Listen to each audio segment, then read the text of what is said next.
आपका बहुत बहुत स्वागत है। दोस्तों, आज मैं आपके लिए बहुत ही स्पेशल रेसिपी लेकर आई हूँ। तो चलिए देखते हैं मेरी वो रेसिपी कौन सी है। दोस्तों, आप ये देख रहे हैं सॉल्टेड बटर का स्लैब। इसे मैंने खुद ने बनाया है और आज मैं बताने वाली हूँ कि ये सॉल्टेड बटर जो कि बिल्कुल मार्केट के जैसा दिख रहा है, ये हम घर पर किस तरह से तैयार करें।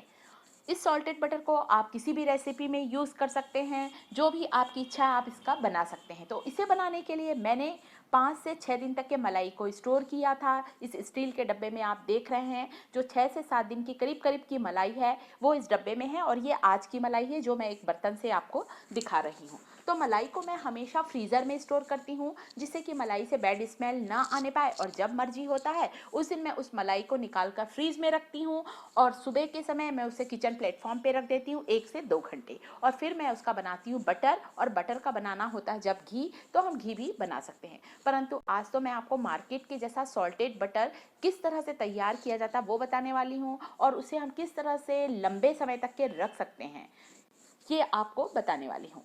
तो इसे मलाई को फेंटने के लिए आप चाहें तो चम्मच की सहायता से फेंटें, रवई की सहायता से फेंटें, या हैंड विस्कर की सहायता से फेंट सकते हैं। और यदि आपको जल्दी है तो आप इलेक्ट्रिक ब्लेंडर का भी यूज़ कर सकते हैं।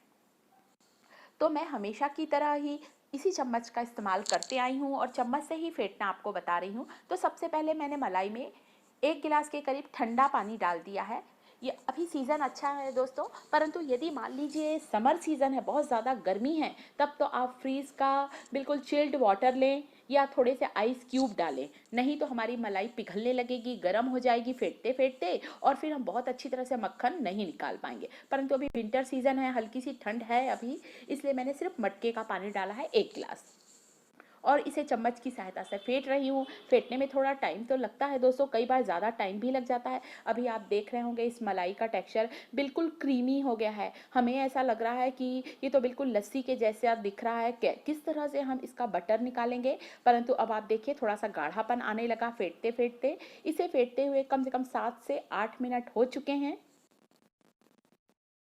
इसे मैं लगातार फेंट रही हूँ, बीच बीच में मैं इसमें ठंडा पानी डाल रही हूँ। करीब करीब हमें 2 गिलास ठंडे पानी का इसमें यूज़ करना है, तो ही हम बटर निकाल पाएंगे। अब आपको समझ में आने लगा होगा, हल्का सा ऐसा लग रहा है कि बटर आना शुरू हो चुका है। फिर से मैंने इसमें ठंडा पानी डाला और वापस इसे फेंट रही हूँ। दोस्तों, बहुत आसानी से ये निकल जाता है, परंतु यदि मलाई हमारी बहुत देर आप किचन प्लेटफॉर्म पे रख देंगे और गर्म हो जाती है, तब तो हमें उसे फेंटना बहुत कठिन होता है। नहीं तो फिर ये क्रीम फॉर्म में ही रहती है और बटर निकलना मुश्किल हो जाता है। इस बात का आप स्पेशली ध्यान रखें कि मलाई हमारी ठंडी होना चाहिए। फिर से मैंने इसमें पानी डाला है आधा कटोरी के करीब। रोक रोक कर ही पानी डालना, एक साथ नहीं डालें। अब हम बाजार के जैसा बनाने वाले हैं, तो 1 चम्मच मैंने इसमें डाला है नमक। दोस्तों, नमक डालने से इसकी लाइफ बढ़ जाती है। नमक एक प्रिजर्वेटिव होता है। आप कलर के लिए चाहे तो हल्दी भी डाल सकते हैं या फूड कलर। फूड कलर आप देख रहे हैं, मैं टूथपिक की मदद से, सिर्फ टूथपिक की नोक में लगाया है मैंने कलर, बस उतना ही डालें। हमें ज़्यादा कलर का यूज़ नहीं करना, हमें इसे डार्क येलो नहीं बनाना है, हल्का सा येलोइश होना चाहिए, जिससे कि ये बिल्कुल मार्केट के जैसा दिखे। तो मैं इस तरह से टूथपिक की मदद से, ये दूसरी बार मैंने, आप देखा होगा, टूथपिक की नोक से कलर ले रही हूँ और डाला है बस। अब हमें कलर डालने की भी ज़रूरत नहीं है। हल्का सा पीलापन इसमें दिखने लगा है, जैसे बाजार में मिलता है दोस्तों। हमें तो बिल्कुल वैसा ही बनाना है, खाने में भी और दिखने में भी। अब आप देखिए बिल्कुल क्लियर समझ में आ रहा है, बटर आने लगा है। मैं फिर से इसमें पानी डाल रही हूँ। मैं आपको लगातार इसकी शूटिंग दिखा रही हूँ ताकि आपको बिल्कुल अच्छे से समझ में आए। आप लोगों को ऐसा लगता है कि कई बार क्रीम बन जाता है, हम कैसे निकालें। इसके लिए आप बस इस बात का ध्यान रखें कि मलाई बिल्कुल ठंडी होना चाहिए। और पानी कम से कम मैंने 3 से 4 बार इसमें डाल दिया है दोस्तों। अब आपको बिल्कुल क्लियर दिख रहा होगा कि इसका बटर मिल्क अलग होने लगा है और बटर बटर अलग से दिखने लग गया है। अब हमें इसे हाथों की सहायता से ही बटर को निकालना है। तो इसके लिए मैंने एक कांच का जो बोल लिया है, उसमें मैंने फ्रीज का ठंडा पानी डाला है और 5 से 6 आइस के क्यूब डाल दिए हैं, जिससे कि ये जो बटर हमारा फेंटते फेंटते बहुत ही ज़्यादा सॉफ्ट हो गया है और बहुत अच्छी तरह से बंध नहीं रहा है। तो इसलिए मैंने इसको आइस वाटर में डाला है, जिससे कि वो थोड़ा सा स्टीफ हो जाए, तो हमें उठाने में बॉल को अच्छा रहे। इसलिए मैंने इसे ठंडे पानी में डाला है, और पानी से ये धुल भी जाएगा, थोड़ा वॉश हो जाएगा, तो जो कई बार मलाई से स्मेल आने लगती वो भी हट जाएगी।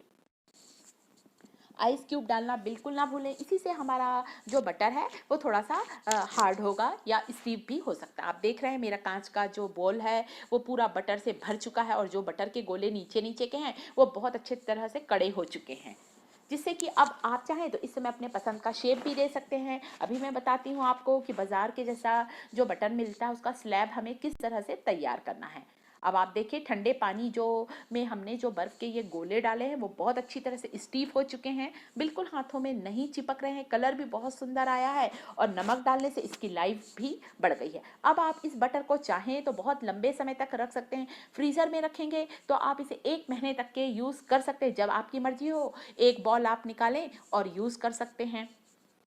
और यदि फ्रीज में रखते हैं दोस्तों तो आपको 1 सप्ताह के अंदर बटर को ख़त्म करना पड़ता है, यूज़ करना पड़ता है, क्योंकि हमने कोई भी केमिकल प्रिजर्वेटिव का यूज़ नहीं किया है, सिर्फ हमने इसमें डाला नमक। नमक एक प्रिजर्वेटिव होता है जो किसी भी चीज़ को बहुत लंबे समय तक के सुरक्षित रखता है।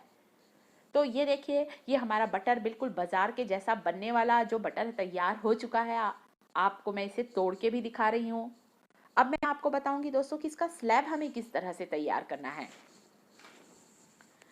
तो दोस्तों इस तरह से आप भी बाज़ार के जैसे मिलने वाले बटर घर पर तैयार कर सकते हैं और अब बाज़ार से आपको ख़रीदने की ज़रूरत नहीं, क्योंकि वो बहुत महंगा आता है और इतने केमिकल उसमें प्रिजर्वेटिव होते हैं। तो हम क्यों ना घर पर ही बिना प्रिजर्वेटिव के बाज़ार में मिलने वाला जो बटर है उसे तैयार करें। अब मैंने ये जो गोले हैं दोस्तों उन्हें इस ट्रे में रख दिया। आप कोई भी प्लास्टिक का डब्बा, स्टील का डब्बा जो कि थोड़ा रेक्टेंगल शेप का हो, जैसे चौकोर शेप का हो, मेरा कहने का मतलब, जिससे कि आप उसे बिल्कुल शेप भी सही दे सकें। तो मैंने एक प्लास्टिक की थैली होती है या क्लिंग रैप भी आप इसे बोल सकते हैं, ये लगा दिया है एल्यूमिनियम ट्रे पर, जिससे कि मुझे इस बटर के स्लैब को उठाने में परेशानी ना हो, इसलिए मैंने इसे लगाया है। और जो बटर के गोले हमने तैयार किए थे उसे मैं हाथों से खूब अच्छी तरह से प्रेस कर रही हूँ। और इसे दोस्तों अभी हमें थोड़ा सा चिकना करना है, थोड़ा ऊपर का हिस्सा इसका रफ दिख रहा है, मैंने स्पैचुला की मदद से किया पर फिर भी थोड़ा सा रफ लग रहा है। और जब भी आप ये क्लिंग रैप लगाएं थोड़ा सा बड़ा लें, दोनों साइड से बड़ा होना चाहिए ताकि हम इसे ऊपर से भी कवर कर सकें। ऊपर से कवर करके मैंने एक ये लंबा सा स्टील का डब्बा लिया है जिसका जो बेस है वो बहुत स्मूथ है, चिकना है, कोई भी डिज़ाइन नहीं है। उससे मैं इसे एक बार फिर से प्लेन कर रही हूँ। इस ऐसे मैंने प्लेन किया दोस्तों, तो इसमें जो थोड़ा बहुत पानी था, जो भी थोड़ा बहुत बटर मिल्क था वो भी निकल गया। बटर में बिल्कुल भी पानी नहीं होना चाहिए या बटर मिल्क नहीं होना चाहिए, नहीं तो हमारा ये बटर है वो जल्दी ख़राब हो जाएगा। अब मैंने क्लिंग रैप से इसे बहुत अच्छी तरह से इसे टाइट कवर कर दिया है। अब इसे हमें रखना है फ्रीज में। यदि आप फ्रीज में रखेंगे तो 1 घंटे के लिए रखिए, जिससे कि हम इसे मनचाहा शेप दे सकें। और अगर फ्रीज़र में रखेंगे तो सिर्फ आपको आधा घंटा ही रखना है। अब मैं इसे एक बार और चिकना कर रही हूँ, मुझे ऐसा लग रहा है बिल्कुल बाजार के ही जैसा दिखे, इसलिए मैंने इस डब्बे से इसे एक बार और स्मूथ कर लिया है। अब दोस्तों मैं पूरे आधे घंटे के बाद बता रही हूँ, मैंने इसे तो फ्रीज़र में रख दिया था, आधे घंटे के बाद की शूटिंग है ये क्लिंग रैप को मैं इससे अलग कर रही हूँ। और इसे लगाने से हमें ये फ़ायदा हुआ कि देखिए कितने अच्छी तरह से मैंने स्लैब बाहर निकाल लिया है, बिल्कुल भी हमारी ट्रे में नहीं चिपका है। नहीं तो कई बार ट्रे में चिपक जाता तो हमें उठाने में बहुत परेशानी होती है बटर को। और अब आप चाहें तो अपने मन चाहा शेप दे सकते हैं, छोटे शेप में या बड़े शेप में या बाजार में मिलने वाला जो शेप होता है बिल्कुल वही लुक में भी आप दे सकते हैं, ताकि बच्चों को भी ये लगे कि हम बिल्कुल बाजार का ही बटर खा रहे हैं। तो दोस्तों आपने देख लिया कि किस तरह से हम बाजार में मिलने वाला जो बटर होता है बिल्कुल वैसा ही घर पर तैयार करा है। अपने पसंद के अनुसार आप शेप काट सकते हैं और बटर पेपर में लपेट कर आप इसे रखें, फ्रीज़र में भी रख सकते हैं लंबे समय तक के लिए, और फ्रीज में रखें तो 1 वीक तक के यूज़ करें।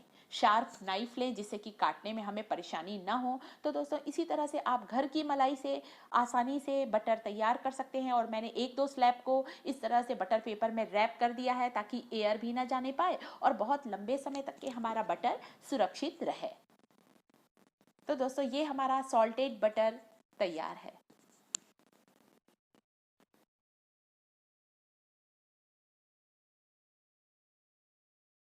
तो दोस्तों वीडियो पसंद आए तो आपको करना है वीडियो को लाइक, मेरे चैनल को करना है सब्सक्राइब, साथ ही साथ बेल आइकन को प्रेस करना बिल्कुल ना भूलें, जिससे कि जब भी मैं कोई नया वीडियो अपलोड करूं तो आपको सबसे पहले नोटिफिकेशन मिल जाए।